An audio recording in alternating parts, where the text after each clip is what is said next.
Abalı gördün mü? Marketim arayla geldim abalın özüme. Tünüğü kovuktu etmese onun tamak gibi bunu tanlap. Hiç kılıktan. Nokta.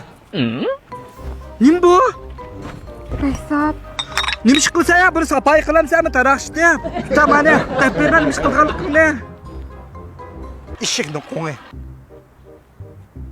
Niho demem sen kaça? 你好， Annenim mi? 哎， Ne 跟你说 Otura. Ne tutturma. Pışkıdı hatta. Kopa. Nope. Ya dotta. Kopa. Ay yeni dotta yeni da. Vay raspır dört bir nimi sen ne? 昨天有点误会，这是送给你的。 Ola. Sen birinin biri ha ama soğuk pegendikken. O da adır ben de sana. Baş nesi be? 好的Behzat. 谢谢。 Neymiş kısa ulan beşe biri? 你还是别喝了。 Ya da kızan oğlan kimi de bir mulayim bir iş kıkına. 要不你看看腿。 我不会， Neymiş kıvatsa? O pıldak başkın göz neymiş kısa hakya? Küngel ızar kıgıday bir iş kısan bulmam dey. Sadan gitey.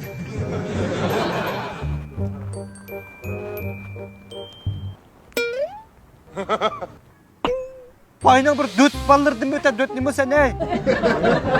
喂， Neymiş kıvatıdı? 头发小小的多。 Ta bir iş kaç otamam sen cim otamam ya da. Hey! Tata kulağını. Neymiş kılmak istedim? Baş sıkıla dedim buna.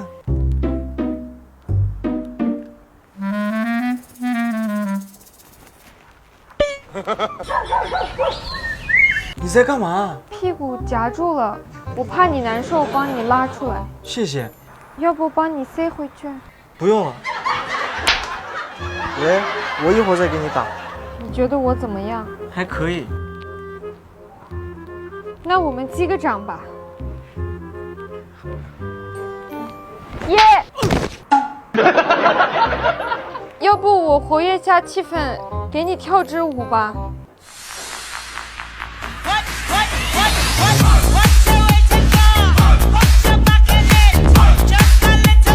Hey, neymiş kıvatsa? Ya tutuğu avu nim kıldın onu ya? Öttürüp ettin mi? Neymiş kıldın hamsi badın? An... Mağa bir dakika.